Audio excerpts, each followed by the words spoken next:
Lamentaciones 3. Grande es tu fidelidad.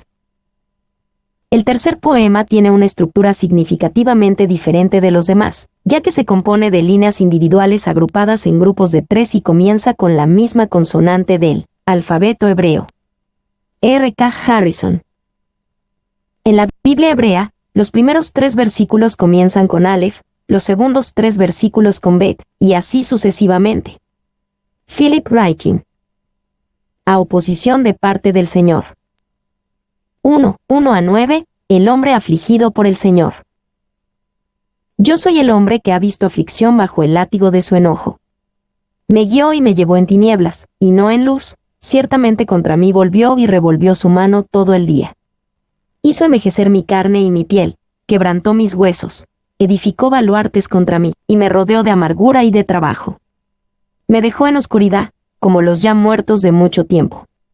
Me cercó por todos lados, y no puedo salir, ha hecho más pesadas mis cadenas, aun cuando clamé y di voces, cerró los oídos a mi oración, cercó mis caminos con piedra labrada, torció mis senderos.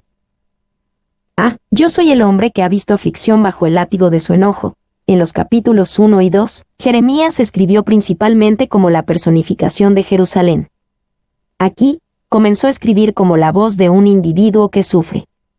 Sí, este era Jeremías, pero ciertamente no era solo él. Él y muchos otros habían visto aflicción, y sabían que venía como disciplina de Dios, el látigo de su enojo. Y los sufrimientos del pueblo de Judá se describen como si los hubiera experimentado un solo hombre. Es posible interpretar este capítulo como un registro de los sentimientos del mismo Jeremías, o como una personificación en un individuo desconocido o los trágicos sufrimientos de la nación. Harrison. 2. El lamento personal de Jeremías es un recordatorio de que el sufrimiento siempre es personal. Cuando las naciones pasan por momentos de tragedia y tribulación, el mayor sufrimiento siempre tiene lugar a nivel individual. Writing. 3. Lo que más impresiona en este canto es la identificación del profeta con el pueblo y con Dios.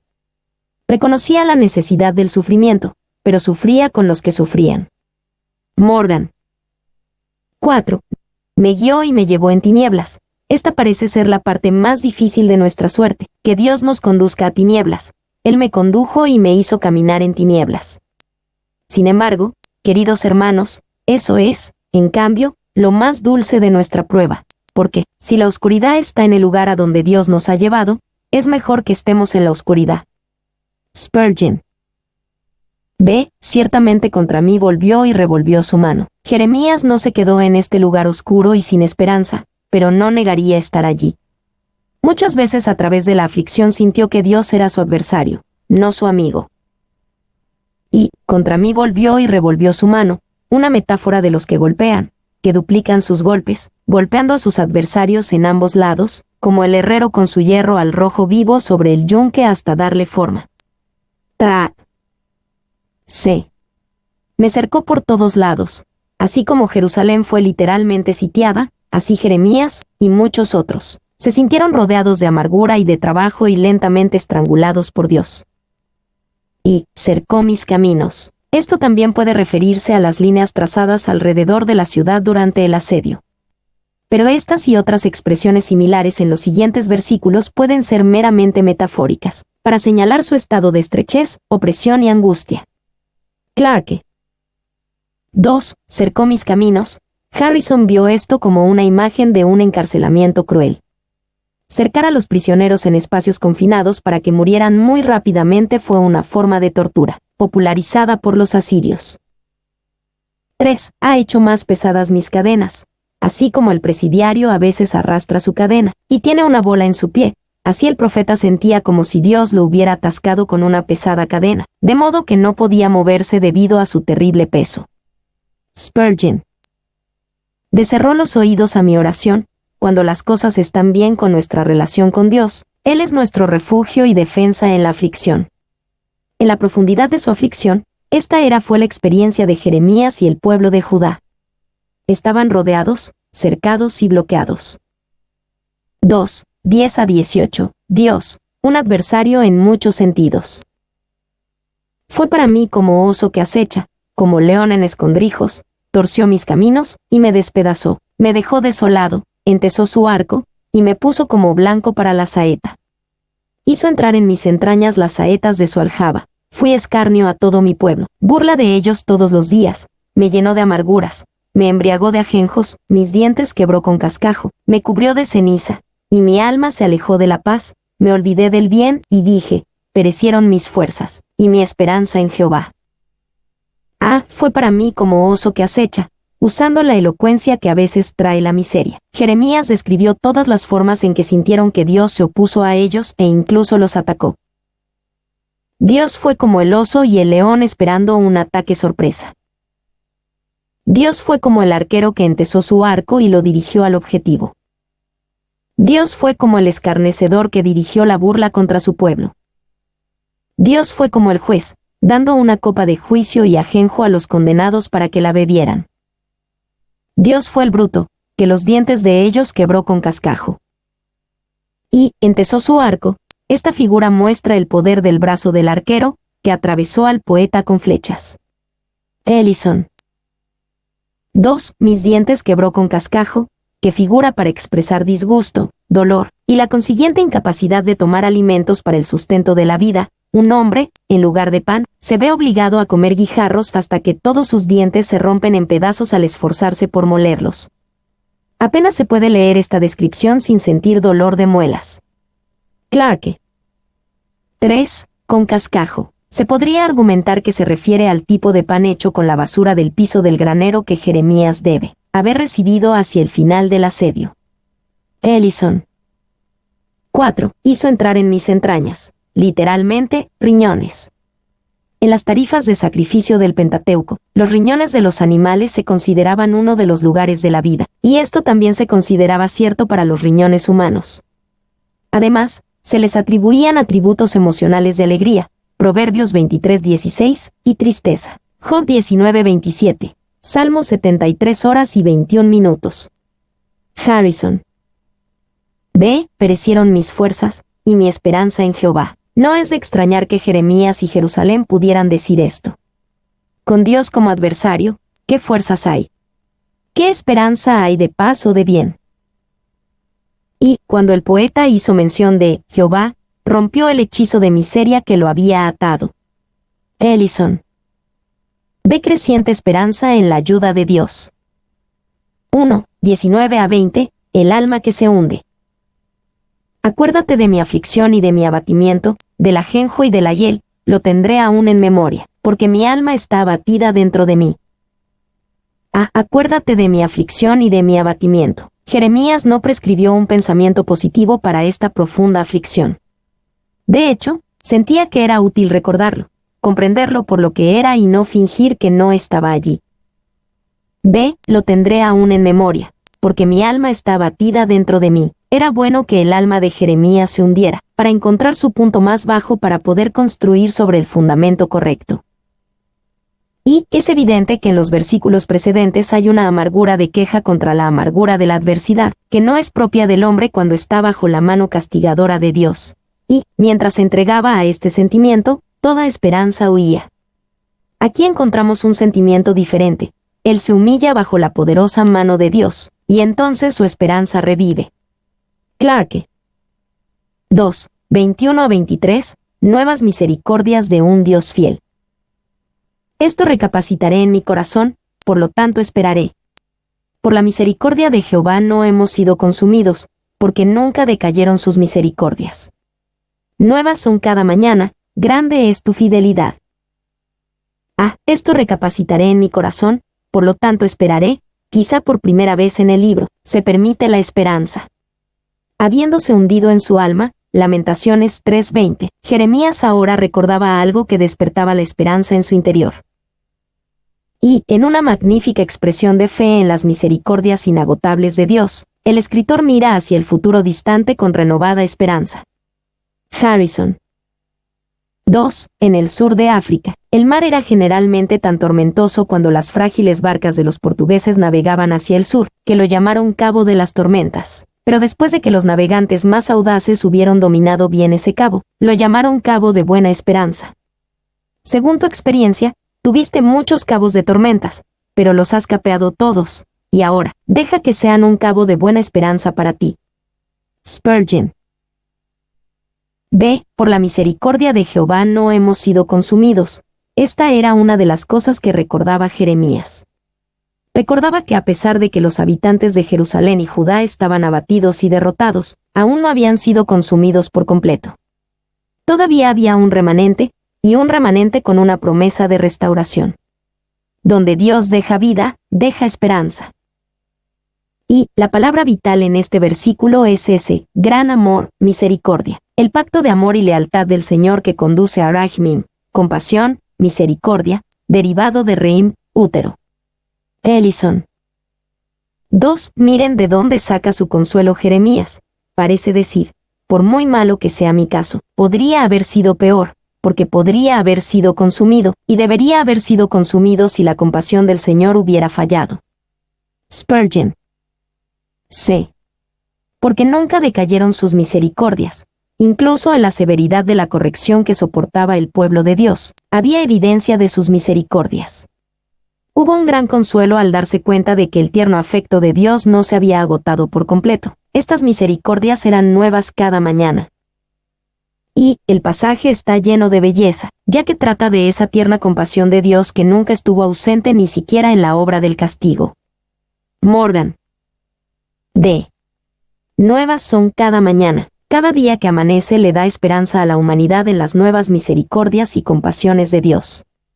Necesitamos un suministro constante y Dios ha prometido enviarlo sin falta. No importa cuán malo haya sido el día anterior, el pueblo de Dios puede mirar hacia la nueva mañana con fe y esperanza. Y estas misericordias son siempre nuevas porque vienen de Dios.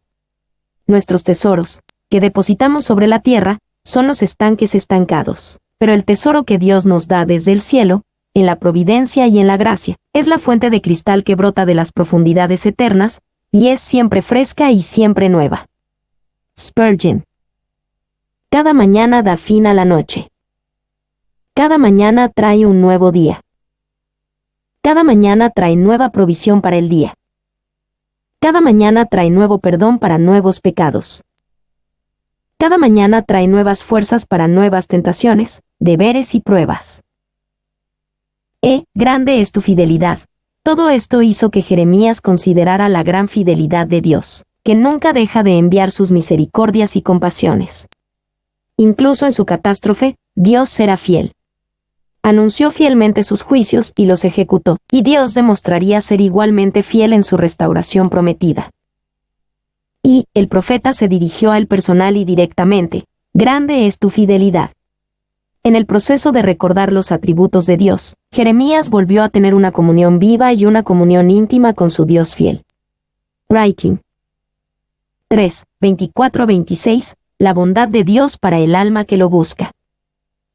Mi porción es Jehová, dijo mi alma, por tanto, en él esperaré, bueno es Jehová a los que en él esperan, al alma que le busca, bueno es esperar en silencio la salvación de Jehová. Mi porción es Jehová. Al igual que Salmos 119, 57, Jeremías encontró la clave para la satisfacción, encontrar su porción en Jehová. Cualquiera que fuera la medida que iba a recibir, cualquier herencia, cualquier futuro, todo se encontraría en Yahvé. Y estas son las palabras de un alma satisfecha. Jeremías no tenía otro lugar de satisfacción, así que estaba satisfecho con la porción recibida, y esa porción era Jehová mismo. 2. El poeta dijo en efecto, que ha tenido tan poco de los bienes y placeres de este mundo porque su parte ha sido el Señor. Ellison. B. En el esperaré, Dios no podía realmente ser su esperanza hasta que Él fuera primero su porción. Este era un camino hacia la esperanza para Él. C. Bueno es Jehová a los que en Él esperan, al alma que le busca. Toda la miseria del pueblo de Dios había venido porque ellos no quisieron buscar verdaderamente a Dios ni esperar en Él. Rechazaron y se rebelaron durante generaciones, luego buscaron el rescate de otros. Buscarlo de nuevo traería expresiones renovadas de su bondad. Y no te apures, no esperes ser librado de tu problema a la primera que comiences a clamar a Dios. Oh, no, Jehová es bueno con los que en Él esperan, con el alma que le busca. Spurgeon. 2. Hay momentos en que lo único que puede hacer el que sufre es esperar en Dios. Pero esperar es bueno porque vale la pena esperar a Dios. Writing. D. Bueno es esperar en silencio la salvación de Jehová. Todo lo anterior en Lamentaciones era de profunda desesperanza, y la miseria de ninguna manera había terminado. Sin embargo, estos destellos de luz son bienvenidos y necesarios. Contra toda desesperanza, Jeremías se proclamó a sí mismo, y a todos los demás, la bondad de la esperanza y la búsqueda paciente de Dios. Y la esperanza y la espera difieren, pero como la madre y la hija, siendo la esperanza la madre de la paciencia y la espera, o como el hábito y el acto, tener esperanza y esperar viene siendo lo mismo, fluyendo de un poder lleno de gracia y un hábito dado al alma para esperar. La quietud es necesaria para esperar, porque toda turbulencia e impaciencia del espíritu bajo las tristes providencias se opone a la espera. Paul. 4. 27 a 29. Esperanza para el alma silenciosa. Bueno le es al hombre llevar el yugo desde su juventud. Que se siente solo y calle, porque es Dios quien se lo impuso. Ponga su boca en el polvo, por si aún hay esperanza. Bueno le es al hombre llevar el yugo desde su juventud. Hay temporadas de adversidad, y a veces es mejor tener esas temporadas cuando uno es joven. Si Dios nos disciplina cuando somos jóvenes, es para prepararnos para un futuro fructífero. Y el yugo desde su juventud, los hábitos tempranos, cuando son buenos, son invaluables. La disciplina temprana es igualmente así. El que no se sometió a una sana restricción en la juventud nunca será un hombre útil, ni un buen hombre ni un hombre feliz. Clarke. 2. Tales cargas se pueden soportar mejor en la juventud cuando un hombre tiene el vigor requerido y cuando su personalidad necesita ser disciplinada más de lo que sería el caso en sus años más maduros. Harrison. 3. Spurgeon sugirió muchas razones por las que es bueno llevar el yugo cuando se es joven.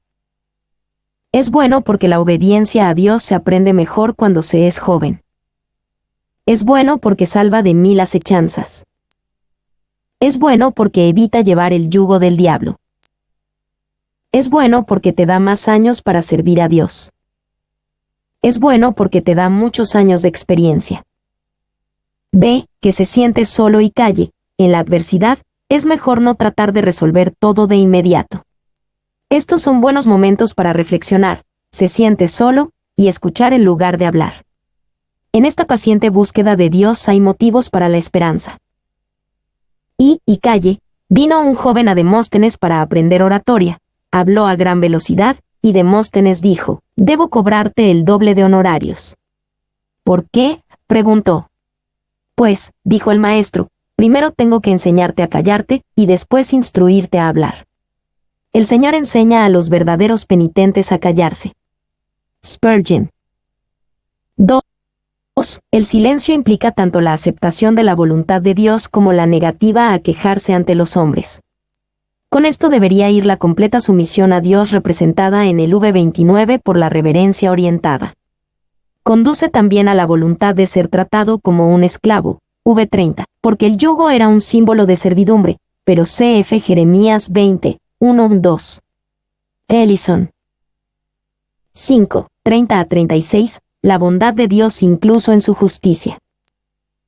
De la mejilla al que leyere, y sea colmado de afrentas, porque el Señor no desecha para siempre. Antes se aflige, también se compadece según la multitud de sus misericordias, porque no aflige ni entristece voluntariamente a los hijos de los hombres. Desmenuzar bajo los pies a todos los encarcelados de la tierra, torcer el derecho del hombre delante de la presencia del Altísimo, trastornar al hombre en su causa, el Señor no lo aprueba. De la mejilla al que leyere, Jeremías dijo esto en el contexto de soportar pacientemente el sufrimiento. Lamentaciones 3, 27-29. Su sentido es que deben recibir con paciencia el sufrimiento y el oprobio que Dios les ha asignado. Y, al ofrecer la mejilla al heridor, el cautivo estaba transmitiendo la idea de una rendición absoluta. Harrison. 2. Jesús le dio la mejilla al que leyere mientras recibía pacientemente el sufrimiento que su Padre le había señalado. Mateo 26, 67-68, Lucas 22, 64. B. Porque el Señor no desecha para siempre, el sufrimiento soportado no era eterno. En sus sabios juicios, Dios causó dolor, pero prometió también mostrar compasión, y lo haría de acuerdo con la multitud de sus misericordias. C. Porque no aflige ni entristece voluntariamente a los hijos de los hombres. Cuando Dios permite o envía sus juicios, no lo hace con un corazón feliz. Su disciplina no es feliz ni es injusta, torcer el derecho del hombre. Como dijo Abraham de Dios, no ha de hacer lo que es justo, Génesis 18:25. Y a Dios no le complace afligir a los hombres. Él no se deleita en nuestro dolor ni en nuestra miseria. Sin embargo, como un padre tierno e inteligente, usa la vara, no para complacerse a sí mismo, sino para beneficiarnos y salvarnos. Clarke.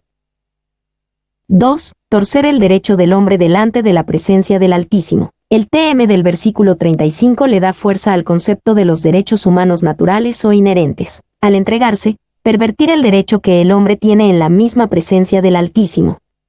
Por lo tanto, Dios desaprueba de todo corazón cualquier intento de privar a un individuo de sus derechos en la ley. 36, o de condenarlo injustamente. Harrison. Oraciones de humilde confianza en Dios. 1. 37 a 39. El Dios a quien no se puede oponer. ¿Quién será aquel que diga que sucedió algo que el Señor no mandó? De la boca del Altísimo no sale lo malo y lo bueno. ¿Por qué se lamenta el hombre viviente? Laméntese el hombre en su pecado. A. ¿Quién será aquel que diga que sucedió algo que el Señor no mandó? En una temporada de gran sufrimiento o calamidad, puede ser difícil recordar que Dios gobierna sobre todas las cosas si no directamente, entonces en lo que Él permite. Sin embargo, la consideración de la soberanía de Dios también se convertiría en la fuente de su esperanza. Era y es peor estar a merced del destino ciego. B. ¿De la boca del Altísimo no sale lo malo y lo bueno? Para dar énfasis, Jeremías hizo la misma pregunta con diferentes palabras. C. ¿Por qué se lamenta el hombre viviente? Podemos quejarnos contra Dios y su soberanía, pero eso es inútil e ingrato.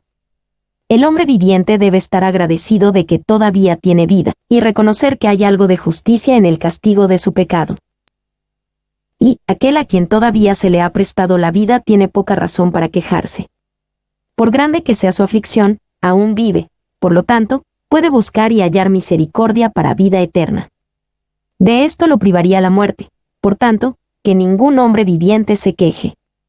Clarke. 2. Si es tentado a murmurar, que recuerde que aún vive, y que es más de lo que le corresponde, ya que es la misericordia del Señor que no se ha consumido y enviado de aquí al infierno. La vida en cualquier sentido es una dulce misericordia, incluso aquella que para los afligidos puede parecer una vida sin sentido. 2. 40-47, volverse humildemente a Dios. Escudriñemos nuestros caminos, y busquemos, y volvámonos a Jehová. Levantemos nuestros corazones y manos a Dios en los cielos. Nosotros nos hemos rebelado, y fuimos desleales. Tú no perdonaste, desplegaste la ira y nos perseguiste, mataste, y no perdonaste. Te cubriste de nube para que no pasase la oración nuestra. Nos volviste en oprobio y abominación en medio de los pueblos. Todos nuestros enemigos abrieron contra nosotros su boca. Temor y lazo fueron para nosotros, asolamiento y quebranto. A. Escudriñemos nuestros caminos, y busquemos, y volvámonos a Jehová, incluso bajo el gran sentido de que Dios era su oponente y adversario. Lamentaciones 3, 1, 18. Jeremías recomendó el enfoque apropiado y humilde. B. Escudriñemos nuestros caminos, y busquemos. Los pecados no deben ser confesados y tratados casual y superficialmente. No vivimos constantemente enfocados en nuestros pecados y fallas, pero hay momentos apropiados para buscar y escudriñar cuidadosa y deliberadamente nuestros caminos. C. Y volvámonos a Jehová. Todo el autoexamen en el mundo sirve de poco si no nos lleva de regreso a este lugar. Debemos, alejarnos del pecado y del yo y volvernos a Jehová.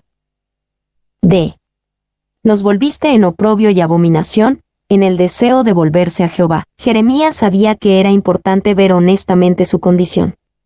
Estaban bajo la severa disciplina de Dios, y eso a causa de su pecado profundo y persistente. Y el reconocimiento de la nación de sí misma como basura. Por eso la mayoría de los emplea un término descriptivo sei, que aparece aquí solo en la Biblia hebrea, y en el contexto denota cualquier cosa rechazada como no apta para el uso. Su contraparte del Nuevo Testamento, 1 Corintios 4:13, es igualmente rara, representando el sufrimiento de los apóstoles. Harrison. 2. Es decir, nos has hecho extremadamente despreciables para todas las naciones, de modo que no nos valoran más que la basura de sus casas, o las cosas más viles, basura y despreciables que se puedan imaginar. Paul. 3. 48-51, llanto por la destrucción. Ríos de aguas echan mis ojos por el quebrantamiento de la hija de mi pueblo, mis ojos destilan y no cesan, porque no hay alivio hasta que Jehová mire y vea desde los cielos. Mis ojos contristaron mi alma por todas las hijas de mi ciudad.